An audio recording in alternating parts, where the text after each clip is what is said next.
Namaste, dear friends. I am making this recording at the specific request of the people of Orissa, whom I love very dearly, because they are people of bhakti, and this is my way in life. So I welcome you all, and I will share some experiences today that I have rarely shared with anyone because they are so personal, and they are about Mother and Sri Aurobindo. When I first met Mother, it was exactly 60 years ago on November 24th, 1961. Darshan Day. Almost immediately after that, Mother called me to meet her, and I was so blessed to be able to spend almost 1 hour in her presence. In those days, Mother was still on the second floor. They had not built the third floor. Well, they had built it, but she was not there. She went after 1962.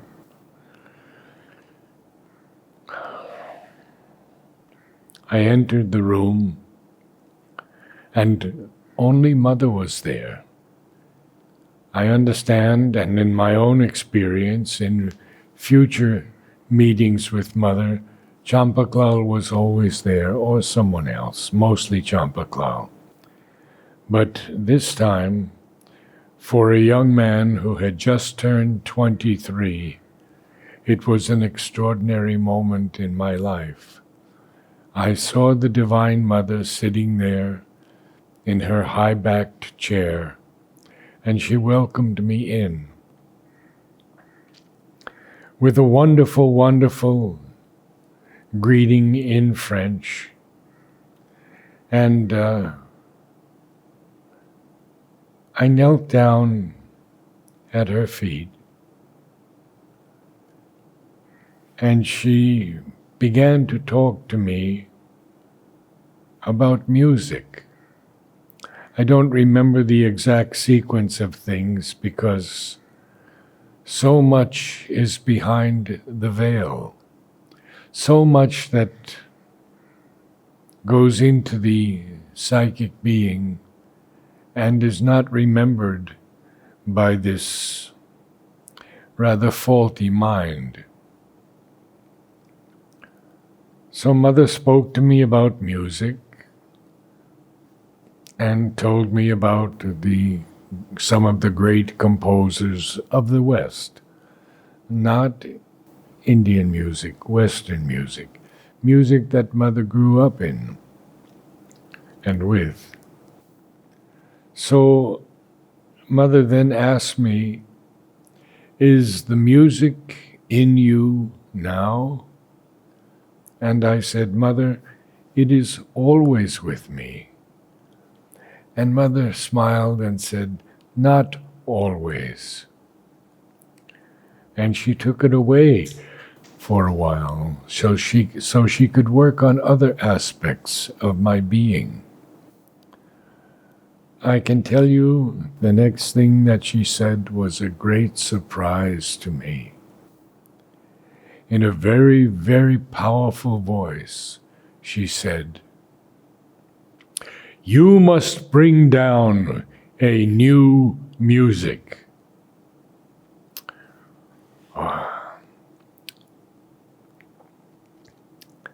I said to Mother, "Mother, I don't know anything about combining words with music." And Mother said again in powerful voice, "No, no, you must go far above words and bring down the pure music." Well, for 60 years, I have been doing that. First, beginning with small groups, we had an ashram choir. And in that ashram choir, we wanted to sing to Mother on Christmas Eve. It was an extraordinary thing that we asked to do. And Mother did not reply. So my friend, her name was Marilyn Widman. She was a disciple who passed away here in the ashram. She said, "You must write Mother again." I wrote Mother again and said, "Mother, we would like to sing to you under your balcony on Christmas Eve." No answer. So I said, "All right, I think it's not meant to be." And then Marilyn said, in a very pushy way, "You write to Mother one more time." I didn't feel that this was a good thing to do, but since Marilyn said it, I did write to Mother. And Mother writes back, "I would like you to sing by the Samadhi." Oh my gosh. Manoj Das Gupta, Arup, Lilu, so many of the older ashramites joined me. Tublu, Richard Pearson. Oh, there were so many of them. And what I didn't know was that this would be a darshan. And Mother came down into her salon and then opened that small window looking out onto the Samadhi. The choir gathered, but there was almost no room because the word had spread that this would be a darshan of the Mother, a special darshan. And they just allowed us room to walk in there, and the choir stood by the Samadhi looking up at Mother. And I was looking towards the Samadhi. I gave the tones for the first song. The wind was blowing, and it was the worst performance my friend Dimitri von Morenschild said he had ever heard. It was pure cacophony. Well, the singers couldn't hear each other because the wind was blowing. What to do? So I turned around and I looked up at Mother and I said, "Mother, we are singing for you." Can you believe? The rest of the concert, not one wrong note. It was perfect.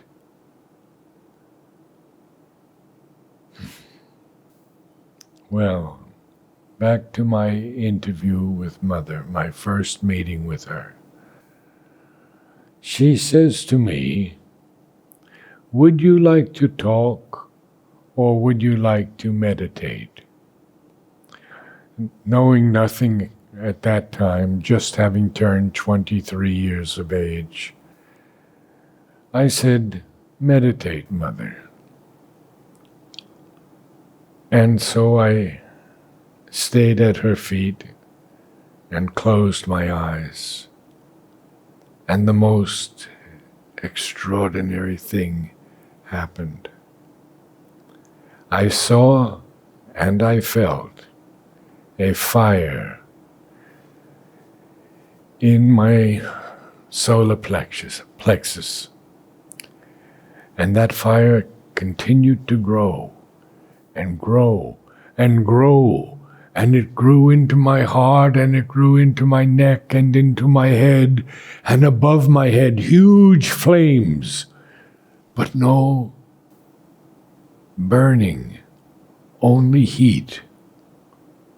And it went on and on. I don't know how long, 15, 20 minutes perhaps. And at the end, my whole being, I just started to weep. And I wept and I wept and I wept on her feet. And that was my initiation. I've had many, many meetings with Mother that are so precious to this soul. One time I came with Shamsundar, another time with Richard, another time alone. But the meeting with Shamsundar, I think, was for me one of the great experiences of my life. Because I'm showing Mother these different flowers, and I showed her the flower that the sticks of that blossom are used in the I Ching. And Mother was very, very interested. And I showed her another flower, and she was wondering, do we have this name for this flower? And I didn't feel that she was totally convinced that this was the name, so I didn't say any more. I showed her another flower. And then things become very, very quiet. And what happened next was something that shall live in my soul forever.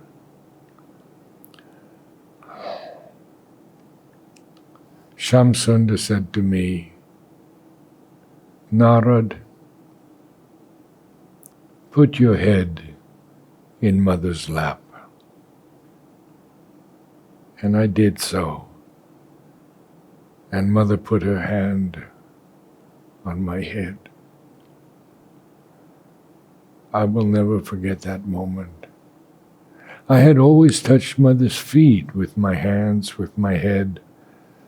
Somehow I had never thought to put my head in her lap. Oh, it was such a moment.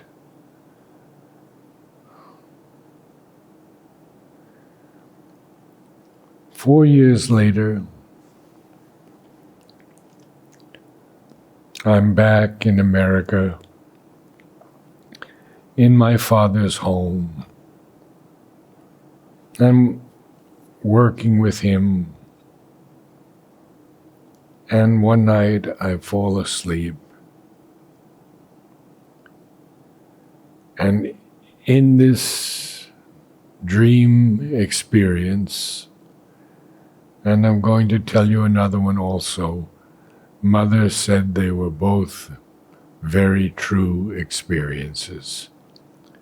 And Pavitra wrote to me and said that he held off showing my letter to Mother for a little bit until she had time to read the entire letter. So, my dear friends of Orissa, this was my first experience with Sri Aurobindo. Live, I would say, because it is more real than me looking at you right now. He was seated on his couch, and he motioned for me to sit next to him. Can you imagine a young boy of 23? So I sit down next to him. And he says something to me like, what a fortunate fellow you are to be able to realize all your ambitions. Maybe he said desires, I don't remember which, but I understood it was all of my aspirations for this yoga. And then he takes his hand and he puts it on my solar plexus and on my chest. And I remember that between his fingers the strands of his hair touched my chest also. And it was, I couldn't do anything but weep. There was such compassion in his voice, such gentleness in his touch. Well, I don't know how long it lasted, but it just as Mother changed my life, so did he. This incomparable blessing of the Lord, the divine in human form, the avatar. Well, this story is not over, because the next night, I believe, or the night after, I believe it was the next night, he came again. And this time, I'm very aware of his home in the subtle physical. It was a beautiful place. It is a beautiful place, and it's his permanent home. And I'm looking at these floors that seem to be shining with gems and light coming from them. And I'm looking at these huge alabaster columns, so beautiful. And Sri Aurobindo is walking with two people. And one of them was Nolini, and the other one was Purani. But Purani already had left his body. But there, Sri Aurobindo is talking with both of them. And they're walking very slowly. Sri Aurobindo is in the middle of the two of them. And he's walking towards me.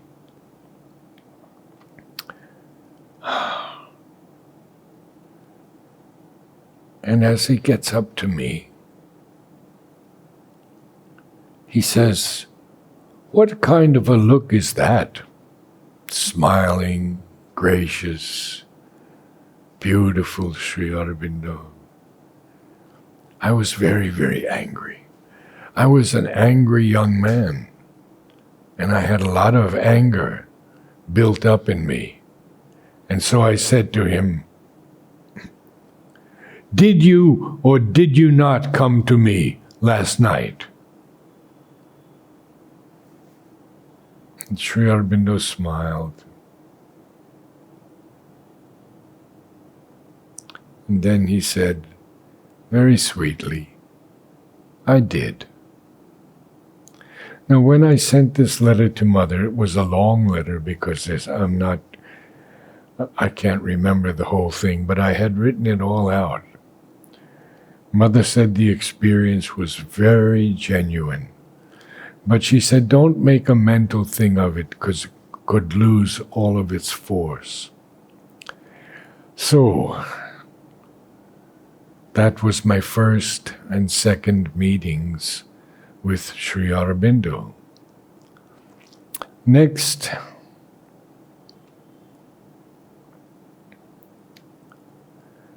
one day I'm visiting with Amal Kiran, whom I used to visit very often in the nursing home.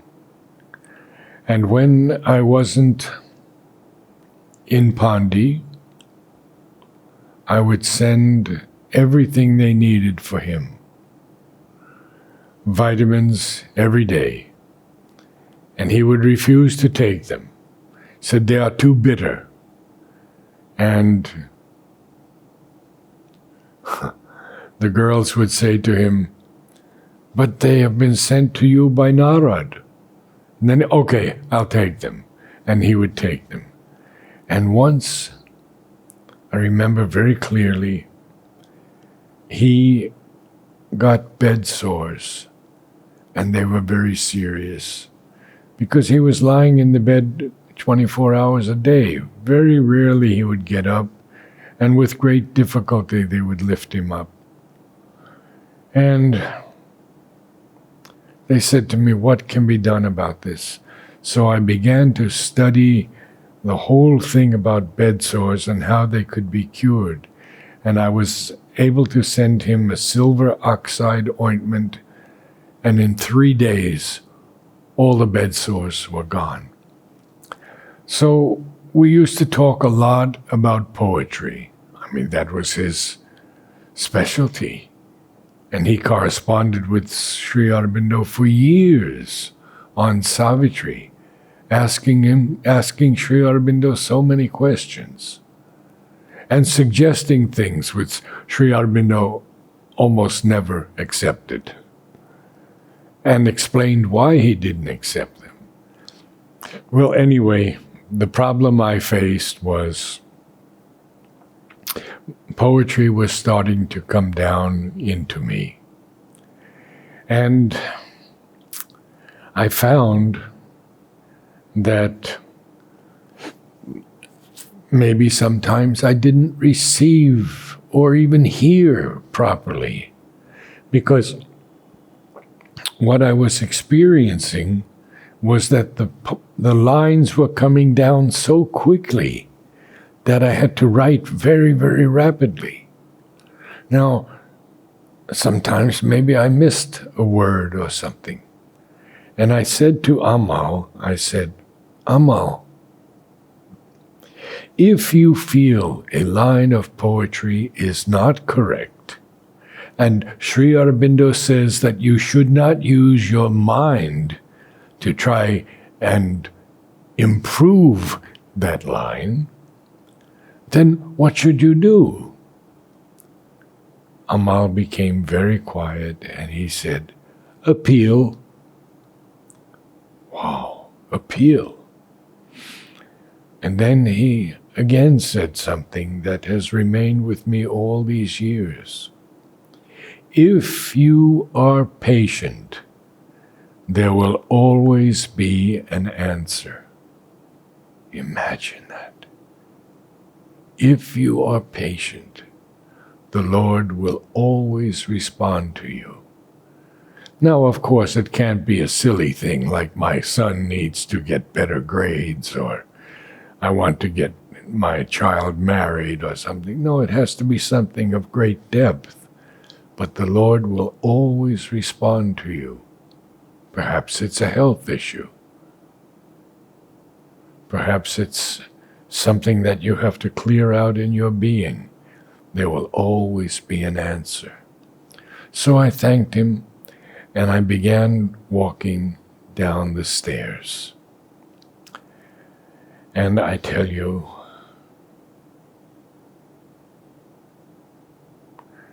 I'm on the lower stairs in the nursing home, and Sri Aurobindo speaks to me. And he says to me, go deeper. Go deeper. He said it twice. And that's all. And now poetry flows so rapidly that just before I came here for my talk with all of you, I wrote 3 poems. How can I use the word I? I cannot say that. 3 poems came down, and I wrote them as fast as they came down. Now, I will take credit for one thing, my mistakes, in either not hearing the word or not transcribing it possibly. But these are supreme gifts of the Avatar, Sri Aurobindo. And all my life, I will be grateful to him and all that he has done for me. Now, I want to tell you of the last experience with Sri Aurobindo.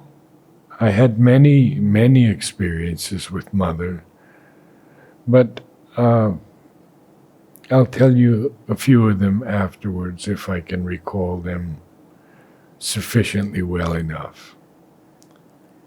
So here Sri Aurobindo is back. No, he's always in his subtle physical realm. And he's seated in his chair. And he motions me to come forward. And it was so beautiful.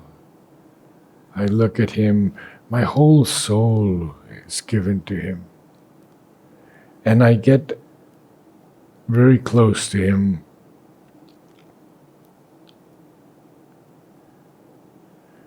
It's difficult for me to say this without tears flowing down.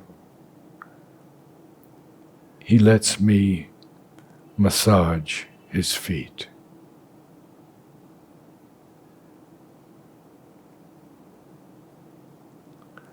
Sometime later, I asked my Upaguru, Aurobindo Basu,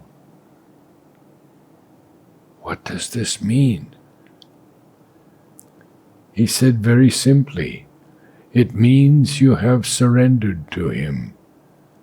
But now you have to make the surrender more complete." And that's my work.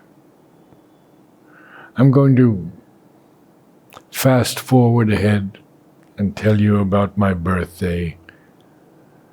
On July 29th, 1972, just about 16 months or so before Mother left her body. She could not see me that day on my birthday because that was her day with Sat Prem. So she asked me to come on the 28th of July.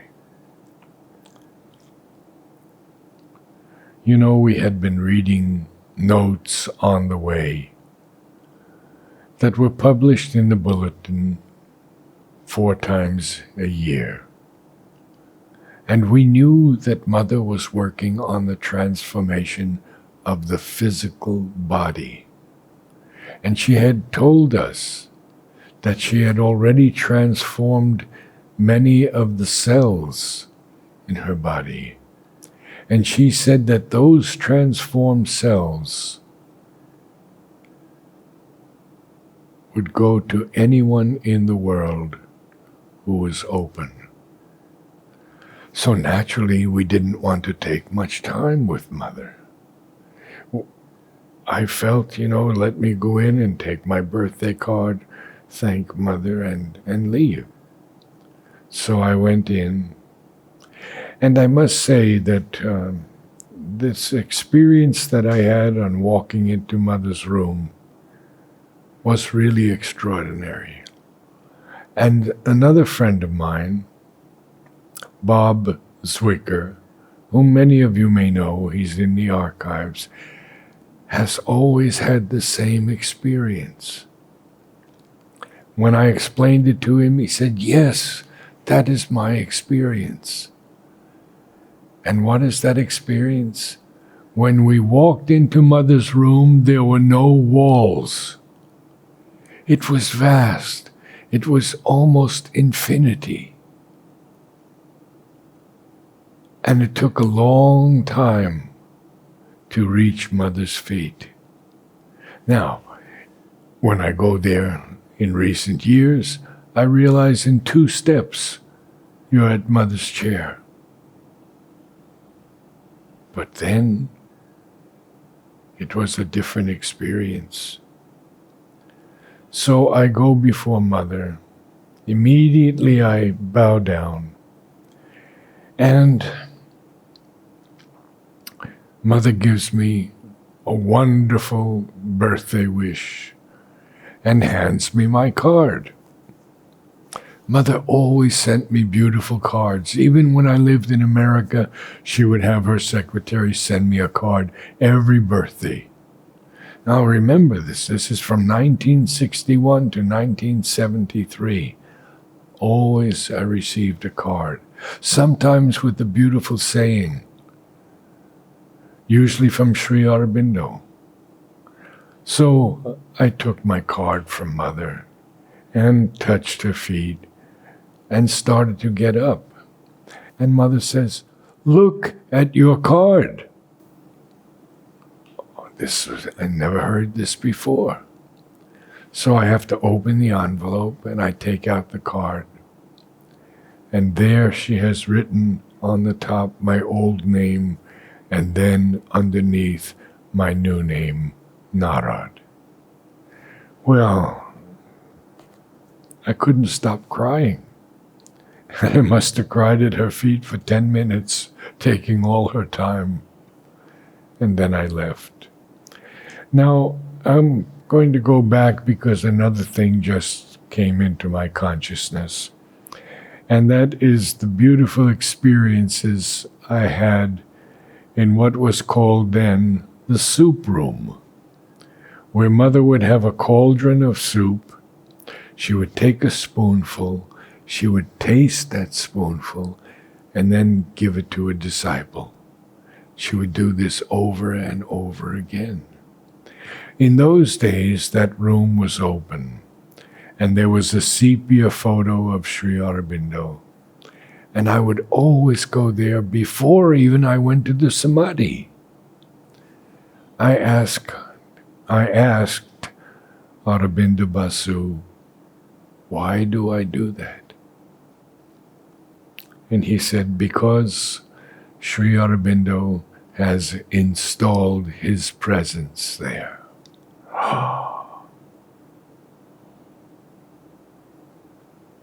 So I would go in, offer myself, bow down, touch my hands and my head to the floor. And he gave me my first poem, only 4 lines, and I shall share it with you. These are the currents of my life. Engulf them in thy sea. The tangled threads of daily strife reweave to image thee. And that is how poetry began, through me and in me. Another time, I went into that room because there was such a peace there. And that peace was equal to the peace at the Samadhi. But it was a small room, and Mother had been there giving the soup ceremony. Now it's been closed for years, and they don't allow anyone in. Which is... Anyway. I walk into the room and I prostrate myself completely. And here is an example of Sri Aurobindo's humor. He says to me, and it's good for the circulation too. When my wife, Annie, and I were traveling one day down the Taconic Highway in New York State. It was a blizzard, and the road was like glass. And 2 ladies had parked perpendicular to the direction of traffic. Brakes wouldn't work, of course, and I couldn't get around them. The car had taken up the entire road. And I smashed into their car. They weren't hurt, but Annie went through the windshield, and her face was filled with deep cuts.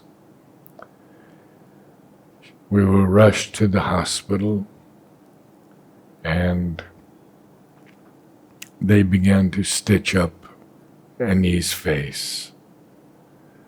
I remember Kailash Javeri was with us in the hospital, and she stood at the foot of Annie's bed, and she saw Mother, and she says, "Mother is with you." Well, that night, had an experience. That experience was go out and get vitamin E capsules. Break them open and put the oil on all the scars.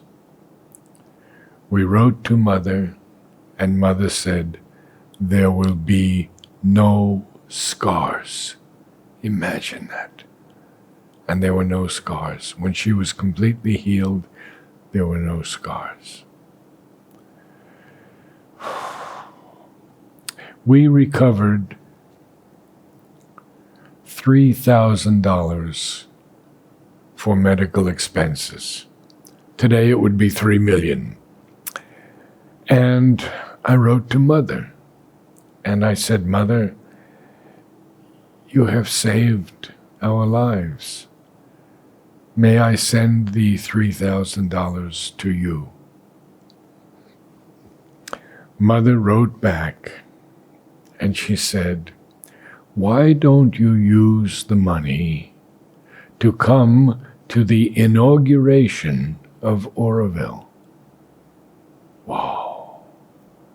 February 28th, 1968.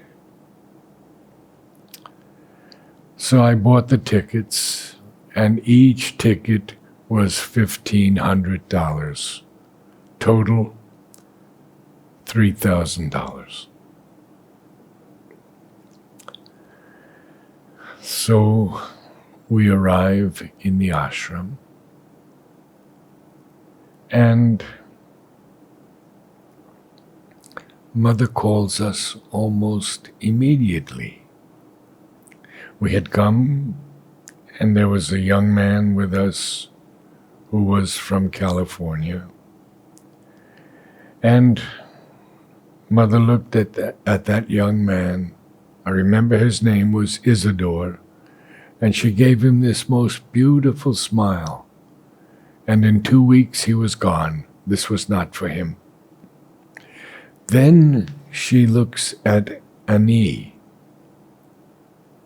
and she says, this is not the first time we have met. You have been with me many times, many, many times. This was such a thing to hear from the Divine Mother. And Annie remembered that she had been in Egypt with Mother. Now, Mother turns to me and sort of surprisingly, she says to me, you don't want to come to Aurobindo in a few years?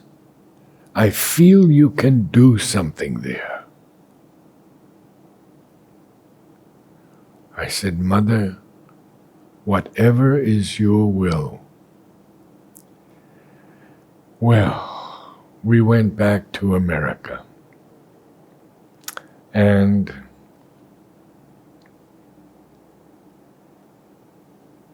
I'm going to tell you a very interesting story. I was working in a restaurant. I became the manager of that restaurant. And then one day a gentleman comes to me and he says, my name is Fred Weintraub, and I have a restaurant on Bleecker Street in Lower Manhattan, and it's failing.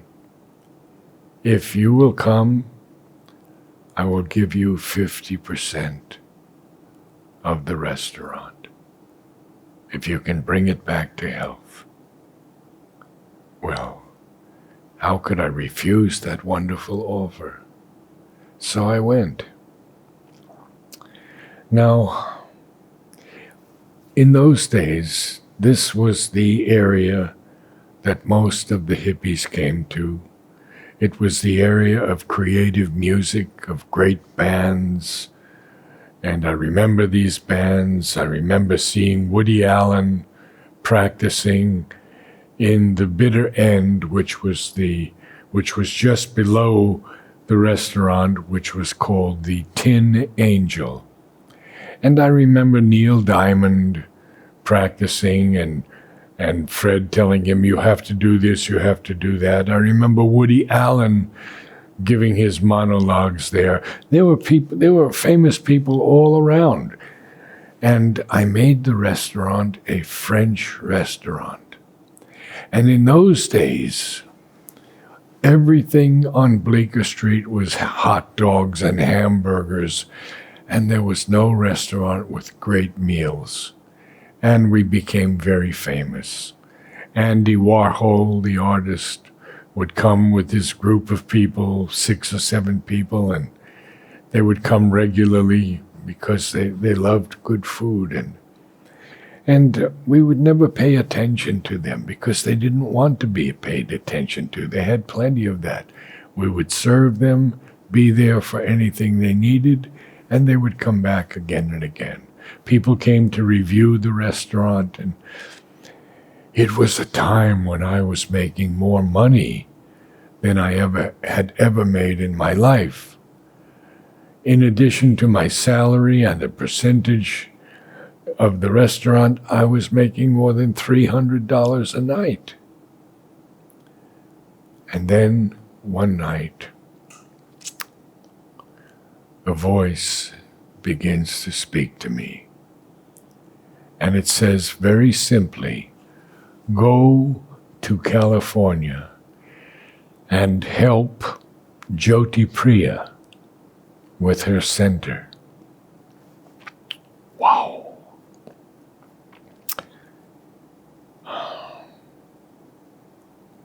Jyoti Priya was a Sanskrit scholar.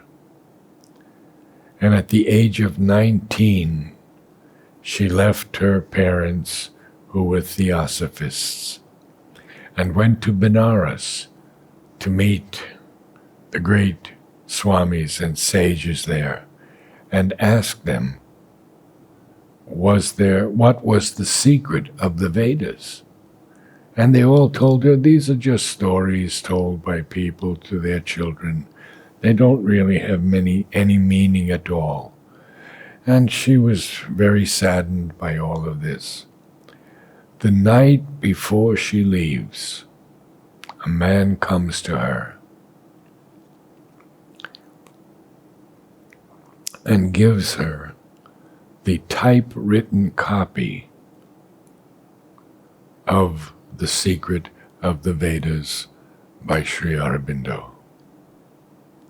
That man's name was Aurobindo Basu.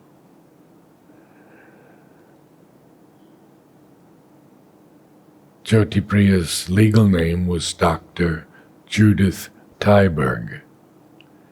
But when she read this all night long, she said, I have found my guru.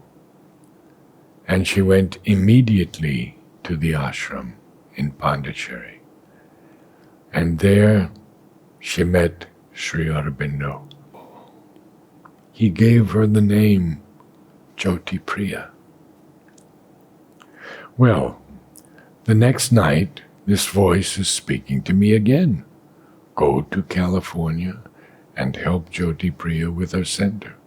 And it goes on for a week, and the voice doesn't stop. So I write to Mother. No answer.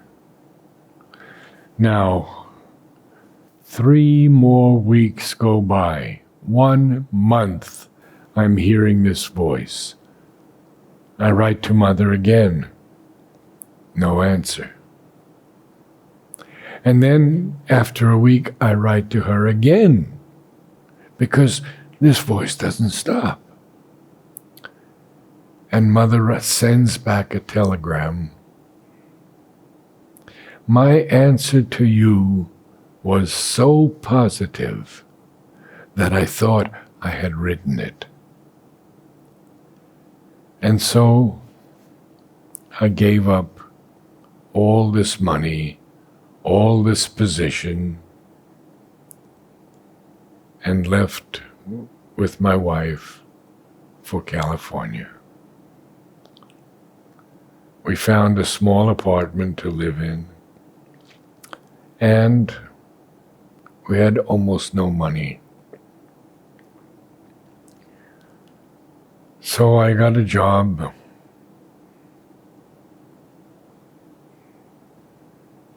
in landscaping.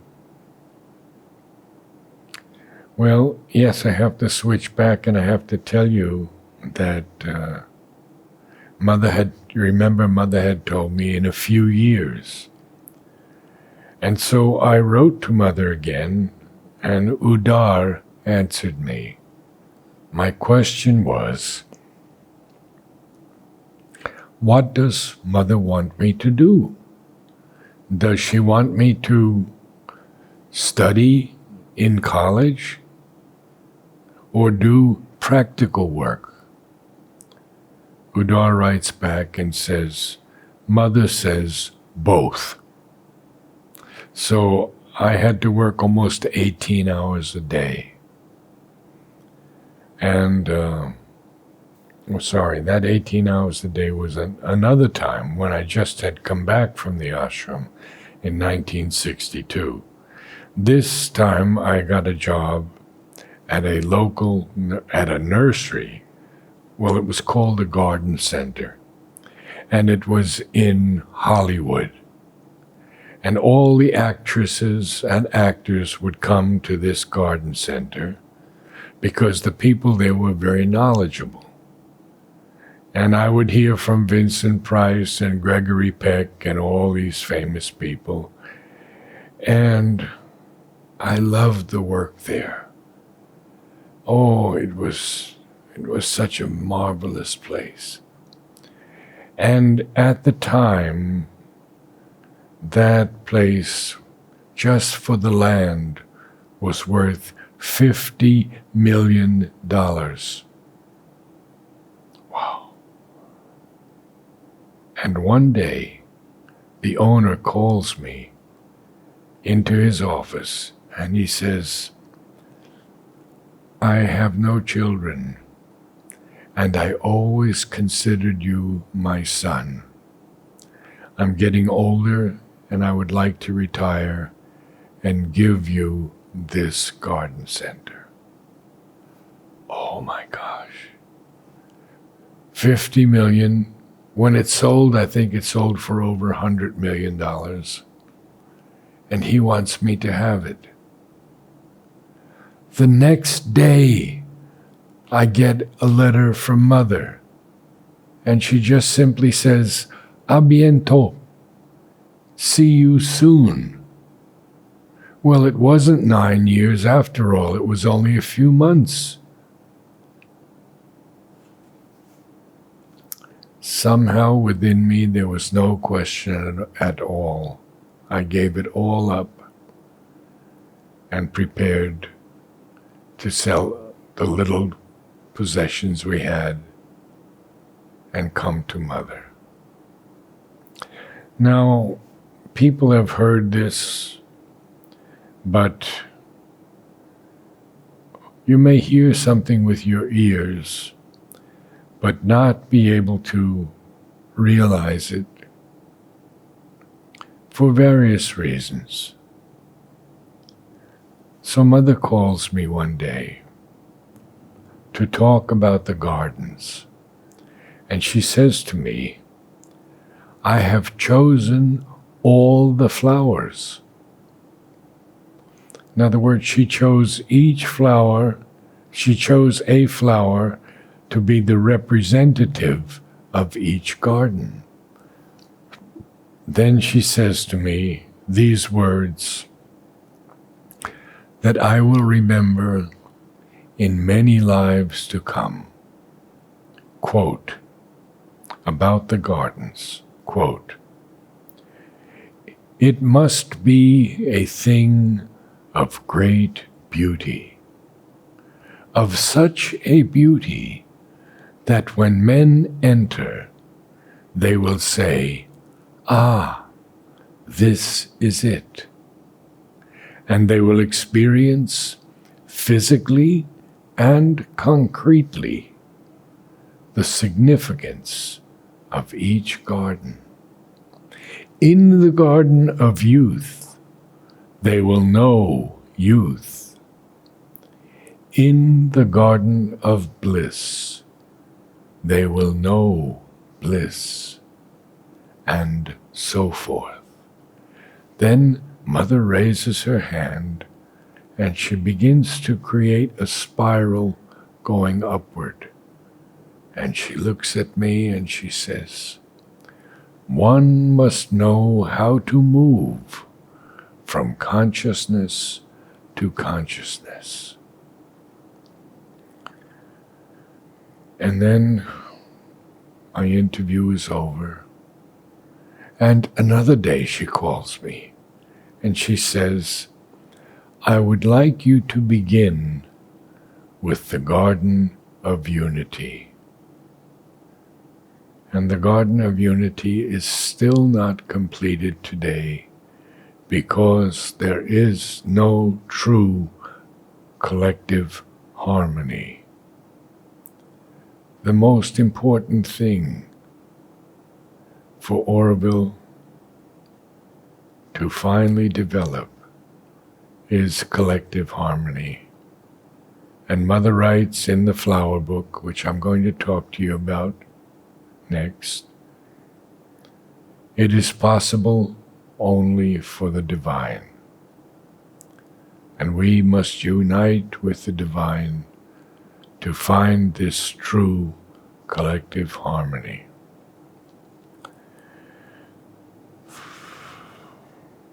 In 1968, I brought 4 huge volumes from the Royal Horticultural Society, their Dictionary of Gardening.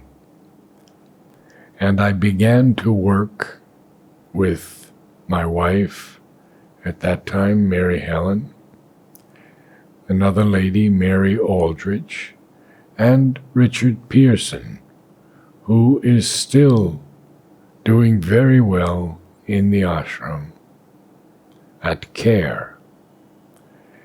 And what I wanted to do, since nothing was done for many years on the flowers, was create a book with all the flowers Mother had named, nearly 900 of them. And so we began to bring a flower, look at it, find it in the Dictionary of Gardening, and get its correct botanical name. Of course, we had Mother's significance. But then we wrote to Mother, and we asked her if she would give a commentary on each flower. And Mother agreed, but she said, "I want to see all the flowers before I give the commentaries." Of course, she knew the flowers from France. She knew the tulips and the daffodils and all the Western flowers. So we would bring her flowers regularly, many, many, and then she would give us comments. And I have those comments that Tara has kept, and I photographed all of them. Or actually, she photographed them all, I believe. And some of the papers were so delicate that they couldn't be moved. They had to be photographed with a phone. And I've kept those very, very safely. So this book, we asked Mother, "Will you give us a name?" And Mother said, "Flowers and Their Messages." Now, when Mother called me to come back, I arrived in December of 1969, and Mother put us up in Promesse. And I would go every day to Aurobindo, which was then a desert. There were no trees at all. And finally, I found a little spot with about a dozen mango trees and some shade and a canyon at the backside, and it was the perfect place. And I wrote to Mother, and she gave her blessings. And another fellow who worked with me for many years, a wonderful Japanese-American man, Howard Iriyama. Now, Howard changed his name to Amrit. Now, that place was so welcoming, but it had no water. And we found a water source in a place called the pump house. And we would pump through a PVC pipe water all night and fill a small pool that I had built, and then water the plants during the day. Mother was with us at every moment. We had to face so many difficulties I can't even begin to tell you. Snakes of all kinds. When we walked to the pump house, there would be snakes crossing the path. And I don't mean non-poisonous snakes. I'm speaking of cobras and vipers, two kinds of vipers, Russell's viper, saw-scale vipers, and even kraits. So there was very little food, great difficulties, and a desert to eventually build a forest. And I would grow thousands of trees every year. Nurse trees, trees that I got from seeds that the conservators of forests, who were great friends, would take me up into the mountains of the Western Ghats, and they would collect seeds with me and help me so much. They were great people. They were devoted foresters, and I shall revere them forever. Boja Chetty, Hussein, Kondas, wonderful men. And they would come and they would write me letters on how beautiful the nursery was and all the plants that I had introduced there. And of course, Mother was with us at every moment. And it was Mother was in her physical body, of course. For the next 4 years, she was with us. So I began to grow very, very beautiful flowers, and I would send them regularly to Mother through Tara, and Tara was the contact for the flower names, and Mother would tell her those names, mostly in French. I didn't speak any French, and sometimes in English. And I would stand by the samadhi and listen to Mother exclaiming about the beauty of these flowers. Magnificent, superb, she would say, and I would listen. Now, when I moved to the nursery, we built a small house there, I would send beautiful flowers to Mother. I think I sent at least 60, perhaps 80 flowers that Mother named from the nursery. And I'll tell you just a few of them because they're so beautiful. One is called Remembrance of Sri Aurobindo, and it has been close to my heart all these years. Another one was called Joy of Union with the Divine, and it is actually the Italian large leaf basil. And there were so many others, but what I did was, one day I filled a van filled with plants that I had collected the seeds of in California. And I had a great group of people who would go with me every week, and we would collect seeds for the Matrubhaban. And I grew these plants, and I said, one day, let me go to the Lal Bagh, because I had heard about this wonderful garden in Bangalore, the Lal Bagh. And I filled a van with plants, and we drove this car to Lal Bagh, and I met the director of the gardens, Dr. Mari Gowda. And Dr. Gowda was so happy to receive them, and he wanted to give me a present in return. And what he gave me was about 12 or 15 very special hibiscus with large, large blooms. And they were from Hawaii. So I brought them back, and they began to bloom so beautifully that I would send one to Mother every day. And Mother named them for Aurobindo. So one of them would be Charm of Aurobindo. Another would be Realization of Aurobindo.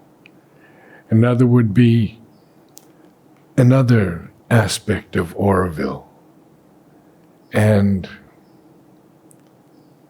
then one day, Mother said to Tara, we need to have a wider understanding of this flower for the world.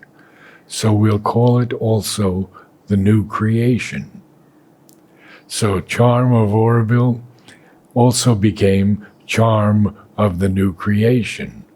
Realization of Aurobindo, realization of the new creation, and so forth. And now, Mother didn't name any other flowers but one, and gave them two significances. And that one flower was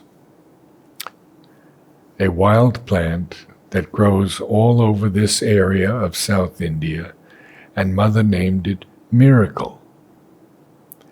And she changed that miracle to Air of Aurobindo. And so we know that the air of Aurobindo is truly a miracle. Now, just the other day, I had an inspiration, actually an intuition, that we are going to do a program after I return from selling my house in America. I'll be away for the next 3 months, and maybe I can invite all of you then to view this program. It will be all about the flowers and their messages, and we will go into the depths of the flower to understand what it means, to understand how Mother has given it a very special significance that can go directly into your soul. So if you want faith, there's a flower of faith. If you want harmony, there's a flower of harmony. If you want love, there are flowers of love. If you want perfection, etc., etc. And we will take our time and we will go through all these flowers. I have 75,000 photographs of flowers that I can share with you, many of them in the finest quality. And I will be happy to do that. So that's an upcoming program. And I invite you all to continue watching our website, motherandSriAurobindo.in, and our 2 YouTube sites, one simply Richard Eggenberger, and the other one just Mother and Sri Aurobindo. It has truly been an honor for me to speak to you today, and perhaps in the future we'll be able to speak some more about this wonderful new creation that Sri Aurobindo and Mother have brought down, entitled the supramental, and their promise that all of us who have turned to them, listened to their call, will one day realize the supramental and become transformed beings, beings who carry in themselves the supermind in new bodies that are free from death, free from illness, free from all the challenges of life, and we will enjoy a divine life upon this blessed earth, which means so much to all of us. Namaste to everyone in Orissa. I send my love and my prayers to each of you. I ask the Divine Mother to bless you and to protect you and to guide you and to shed her grace and love upon you. And I ask Sri Aurobindo, in his great compassion, to be with you always. Namaste.